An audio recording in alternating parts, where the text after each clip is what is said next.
Today, we're just going to dive into why you sort of self-sabotage and how and what tools and how you can develop a mindset to actually stop that. Because me and Dylan aren't perfect as coaches either. We have moments where, we don't want to train or we want to eat something that's probably not in our plan.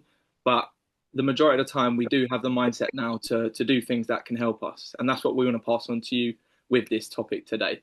So I'm going to get into it. So first and foremost, just to give you a bit of background, like I said, we all do self-sabotage. It happens, like it's going to happen. We're not going to be perfect for the rest of our lives. Most of the decisions that you do make happen in your subconscious mind, and 95% of the habits or things that you do on a day to day, they just happen like clockwork. They're just going to happen. You're not going to be able to control them. A lot of them you're not going to be able to stop, but you can change that over time. So there's a book that I want to bring up straight away. The first book that I ever read, The Chimp Paradox. I told Dylan about this earlier. If you haven't read this book, this is literally the framework of this whole presentation and a lot of what I do, what Dills does on a day-to-day basis. It happens from that. And basically, to summarize what it means is you've got two parts of your brain, the logical part, which is like the computer, and then you've got the other part, which is the chimp. The chimp is when you're in the kitchen at 9 o'clock and you want a whole bar of chocolate. That's your chimp talking to you. And the logical part of your brain, which often takes a backseat, can't stop that chimp. But we can do that over the time. So working on things on a day to day, working on your mindset day to day, we can do that. But like it says there, years of doing things that aren't the best for you or the best for your goals have wired your brain to do those things, and it's difficult to change. So even when you do want it, and we all want it, we all want to be our fittest, our healthiest. Sometimes it's hard to stop that. And like I said, it's not about being lazy, lacking discipline, but your brain is genuinely trying to protect you essentially, and it's wired that way to protect you. So a lot of the things we do or don't do is because of fear. Whether that's starting your fitness journey, whether that's doing a new business, whether that's starting social media, whatever it is, a lot of things we don't do is because our brain is trying to protect us, and we don't want to do it essentially. So give it a sec. This is very slow. Apologies. Like I said, the rational brain, bit of psychology background, prefrontal cortex, motivation, willpower, all that stuff, good stuff lives there. That's where your goals, your plans, your intentions, what we set out, what you want to do is there. Emotional takeover is that chimp, and that's why you potentially keep starting fresh on a Monday, or you eat a bad meal and it goes and you just keep going and keep going and keep overeating. That's where a lot of the binge eating side of things comes from, that emotional side. Um, so like I say, 3 reasons that you do self-sabotage. Fear of failure or success. Like I said, your brain, it doesn't like change. It's been wired to, think that you can't lose weight or you can't build muscle. You can't start that business that you wanted to start for years. You can't do those things because change feels dangerous to you and to your subconscious. Your brain is wired in a certain way from all the habits that you've done over time. It's wired to think that you can't do things that you can, because everyone here is doing that with us right now. Whether it's fat loss, whether it's building muscle, whether it's just genuinely trying to be healthier, we're all doing something that we haven't, being honest with ourselves, haven't done for a good while of time. And our brain has those habits that have got us to that position. So now it's about changing our mindset. And when we have one bad meal, when we skip one session, can we get back on track tomorrow? Because that's going to help us to get to where we want to be. So it's just about rewiring that side of thing. The all or nothing thing, we've all been there, had one bad meal, one bad snack, and it leads to the whole day continuing with that. Or we miss one workout, all right, I'm not going to do the rest of the workouts for the week. And those things is what stops us from making progress again. And then the last thing is the reward systems that we have. So a lot of us, we're all on social media. If it's watching myself and Dylan, go for it. If it's watching, some things that are gonna, put you off, or you're comparing to other people, or it's showing you someone who's got a Lamborghini, someone who's got a nice body, whatever it is, those things is instant gratification. Ordering that takeaway is instant gratification. Don't get me wrong, you can still have a takeaway, but if you're doing it every night, it's just quick things that basically impact our dopamine, our feel good, which is what happens when we exercise. We feel good, right? So when you're doing that, it's the same principle when it comes to takeaways or it comes to like skipping a workout or going on social media and looking at those things. All those side of things is just instant gratification. And why I've got a lot of respect for everybody on this call and everybody that works for us is you're all retraining your brain to have delayed gratification. Because we all know there's things out there, things we can do, and we can get a quick fix within minutes, within hours, days. But everyone here is putting in the work to get to where they want to be over time. And you're retraining your brain and your mindset to do those things and get those goals. And it's going to serve you well in the long run. So those are the three things why you potentially self-sabotage. Go on, Dills. Just to add on that, guys, back to what Luke says, obviously the all or nothing thinking and comparing yourself to other people. That's what I did quite a lot. It's such an easy thing to do. Especially what I like to say is you're comparing like your day one to someone else's day 1,000. And that's what I did quite a lot. And obviously think about the way social media is. People have social media as their highlight reel, the best things. And what I like to portray with my content is not only the wins but the losses as well. But I just want you guys to understand, like, don't always try to end up comparing yourself to other people because, yeah, it's not a good thing. Always compare yourself to yourself. That's what I have to say. For sure. 100%. Yeah. Like Dill says, there's a lot of highlight reels out there. Not a lot of people showing what happens on a day to day. So never compare yourself, whatever you're doing. Always just focus on your journey and you'll be fine. You'll be much happier as a result of that as well when you focus on yourself. So here's like the habit loop explaining what I'm talking about here. So often what it is you get a cue. So the trigger that is gonna initiate that habit that I mentioned. So for example, you're at work, someone says a negative comment to you, your next thing is your routine. So that behavior, either you respond with an angry comment back, or you go and you stress eat because someone's annoyed you. They've said something silly, and you go and you have a stress eat, which is going to impact your fitness goals. But your brain is telling you, go have that chocolate bar because that's going to make you feel good. And then that's that reward, that last bit, the benefit your brain receives quickly from eating that chocolate bar because you've had a bad comment. That's how the whole habit is formed. So what we really need to do is break that loop. That little 3-step thing there, we need to break that. So when someone says something negative to you, for example, at work, then how can we break that loop? How can we, can we open on, I've said this to someone recently, open up your notes page and create like basically a template where you can just write down your thoughts, how you're feeling. Is that going to impact you, that comment in 5 years' time? Is it going to impact you in 5 minutes' time? Okay. How's it made you feel? All right. Give yourself a few minutes just to think about that, whatever it was, that cue. And then the benefit that your brain receives from that is that you've actually not even reacted to something that is very pathetic, really, and it isn't going to impact you in the long run. And you can reward yourself in different ways with those things, but it's just about breaking that loop is what I want you to take from the habit cue, basically. Um, so next slide, if it wants to go along. Okay, so like I said, I don't want to just waffle at you. You probably heard enough of me already. But just take a second, just a quick task. Like I said, what I just mentioned about the notebook, about your phone, grab your notes page, just pause and reflect for 2 minutes. Not enough of us just pause and reflect. We're just constantly on the go. Write down one pattern that you keep repeating at this moment in time that sabotages your fitness. It could be give up after 2 weeks. It could be I tend to eat in the evenings. It could be, I skip workouts, whatever it is. Just think about that. Your current self talk, when that happens, what do you say to yourself? Is it, what's the point in all this? I've ruined it. I may as well just start again on Monday. What are you actually saying to yourself? And what could you say instead of that? Like, because really, is that one bad choice of food going to impact the 7, 8 weeks of work that you've put in already?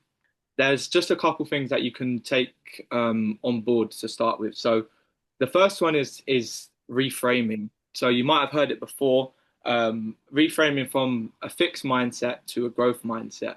So when you say, like I failed again, or I've overeaten again, I've missed that gym session again, I can't do this, I'm not cut out for this, this is why I am where I am. That is going to reinforce to your brain that that is where you should be and you should stay there. If you reframe that and you put it as something like this is feedback, this is what I'm learning from, I know that I shouldn't be doing that, I'm going to learn. I'm going to take it on board. I'm going to understand what the trigger was, what the cue was, what behavior habit that I need to do instead, and how that can change my outcome. That will change how you then do it the next time that something like that does happen.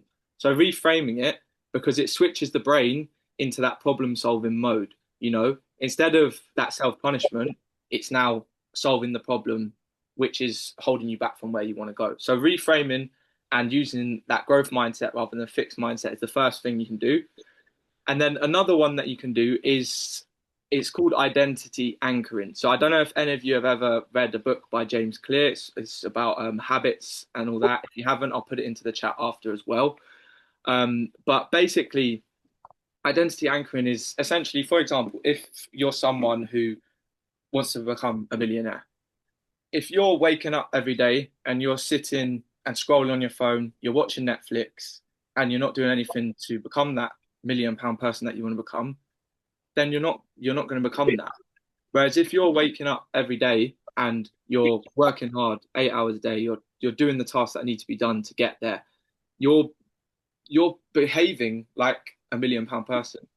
So you're going to be more likely, I'm not saying you're going to make £1 million, but you're going to be more likely to if you actually do the behaviors and the actions that are going to result in that essentially. So if you want to be 10 kg lighter, in our case, we're all on fitness and health journeys, then you need to be doing the things that someone who is going to lose 10 kg is doing. So is that walking 10K steps? Is that drinking 2 liters of water? Is it eating in a deficit? It's about being the person that you want to become before you've become it. So to do that, it's about doing those behaviors. So if you get home and you're tired and you lie in your bed and you skip the workout because you're tired, then that's the behavior of the person that you are in the position you are now. If you're doing the behavior and I don't fancy it, I'm just going to go for 20, 30 minutes and get what I can done. That's the behavior of someone who's looking to lose that 10 kg or get fitter. So that's an identity anchor that you can put into place going forward. Just think with whatever you want to do, whether anyone here wants to start a side business, whether they want to do a new job, whatever it is, or just speaking about our fitness goals, just think how that person behaves. Mhm. And then that is going to help you to get to that position. So that's just a couple of things, more things to come, but just a couple of things that you can take straight away to get to that next step that we all want to do. So this kind of links onto my next bit about a bit more sciencey, neuroscience and all that. I'm not going to waffle on about that, but your brain, this thing called neuroplasticity, your brain is at this moment in time behaving in a way, doing habits that maybe you're not too happy with. Like we've all discussed a few things that we all do, but it's not fixed. That's not how it doesn't have to stay that way. You can literally, it's scientifically proven, research behind it. Your brain changes through you doing these actions and these thoughts and strengthening, as it says there, neural pathways. That quote there, neurons that fire together, wire together, is literally a scientific thing. So if you do these repeated actions consistently on a day-to-day, week-to-week basis, your brain's going to change, and that neuroplasticity is going to change. And then as a result, you're now becoming that new person that we all want to be. We're all here for a reason. We all want to improve ourselves physically, mentally, whatever it is, whatever our goal is. That changing those thoughts, what we say to ourselves, what we do on a day to day, is what helps us. And it's literally scientific research. So that's neuroplasticity and what that does. So what I've done myself, what Dylan does himself, is this simple. I'm not going to overcomplicate. I'm just going to keep it to 3 steps. The awareness is the first thing, and I know Sim, you mentioned that you do these things, which is a great start. Recognizing that we do it. A lot of the time, as humans, we can just think I'm not actually doing that. We can be in denial and say I'm not actually doing those things, and then that's just a case for you staying in that same position. When you're aware of these things, and everyone here is aware because we're all together, we know that some things we're doing are not the right things that we need to get to where we want to be.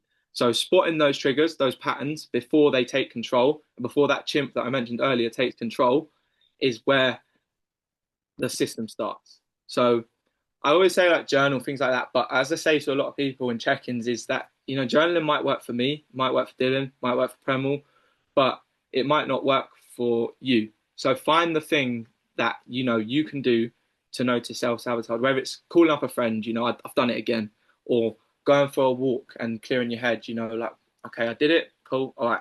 Look for emotional states that precede what happened when that trigger happened. And then when we look for those, we can interrupt it, which is the next step. Use patterns to interrupt and, like I say, break that cycle of the habits that we're doing that are not too beneficial for us. Whether it's pausing and taking 3 deep breaths, whether it's going for a walk, whatever it is that you need to do to interrupt that, do it. Because otherwise, you're going to get into that same position again. You're not interrupting, and you're going to go for that chocolate bar. You're going to order that takeaway. You're going to skip that workout and feel horrendous for it. Ask yourself, as I always say, like, ask yourself, what's that 2.0 version of Sim doing? What's that 2.0 version of Catherine doing? What is that future me that I want to be? What are they actually doing in this situation? And then as a result of that, you can rewire and you can replace those habits. And you can do that with small actions. You don't have to train for a marathon. You don't have to, do high rocks. You don't have to do all these things. All you need to do is just small habits on a day to day. Whether it's sleeping longer than you're doing at the moment, sleeping 7 to 9 hours, just drinking water. If it's, doing a 10-minute workout because you haven't hit a single workout in the last 2 weeks, do tiny things and rewire your brain, like I said on the last slide, to then, move on the next week to do 20 minutes, to do 30 minutes. Just rewiring your brain into doing these habits on a day to day is going to work, and it's going to compound over time. And celebrate the small wins. We all like, we don't actually take enough time to think like what we're actually all doing here. We're all in this core fitness community bettering ourselves on a day to day, whether it's making one good meal prep and one good meal. Every single little thing that you do compounds over time. So remember that. Don't just think, oh, I've made a meal prep. Wow, that's cool. It is cool because someone else might not have ever made a meal prep before. So celebrate the small wins as well.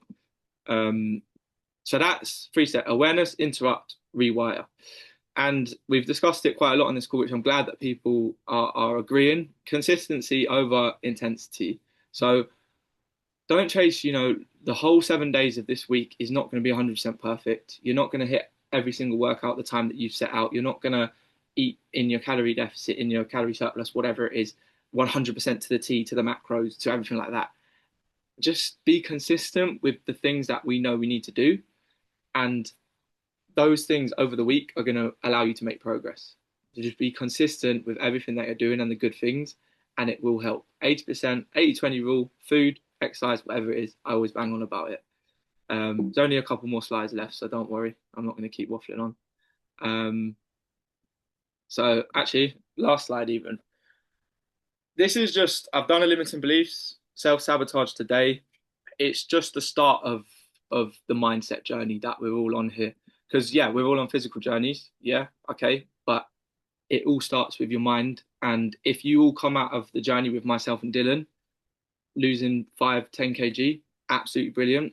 We've done our job, but we've done an even better job if you come out of this with a bulletproof mindset that is going to allow you to, one, sustain the results, but two, push on in whatever it is that you want to do. If it's relationships, forming better relationships with friends, with partners, talking to that girl that you haven't talked to before, or to that man that you're nervous to talk to. If you come out of this and you build a mindset that allows you to take things from fitness to the rest of your life, you're going to live a much happier, much more fulfilling life as a result of that as well. So what I want you to think about before I jump into this is, if you could change one thing about the way that you think in those tough moments that you've mentioned a lot of us throughout this call, what would that be? Just think about that and feel free to share. But while you're thinking about that, I'm just going to summarize what you can do going forward. Like I said, it's just the start. This is just one portion, the brain, that chimp that I mentioned. It's not going to take one mindset call for myself to, replace that chimp with the computer the majority of the time. But if we start working on this day to day, and when we fully reset our mindset to think about things, as I say, life's too short.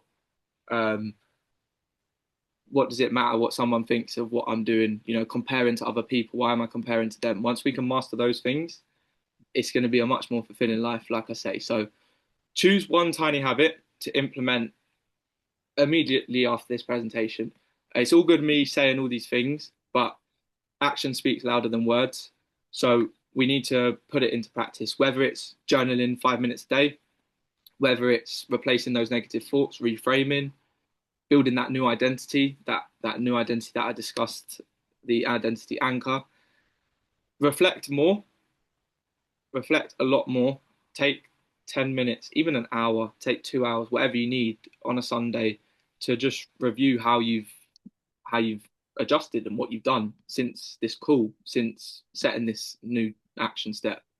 And like it says there, accountability, which is what me and Deals are here to do every day, it increases your chances of actually doing these things, being successful with mastering that mindset, being successful with your fitness goals by 65%. So if you want to share it with us, if you want to share it with me, if you want to share it with Dylan, if you feel more comfortable speaking to us individually, or if you want to put it into the big group chat, whatever you want, feel free to share what you're doing and what you're changing. And let's just master our mindsets because that's where it all starts.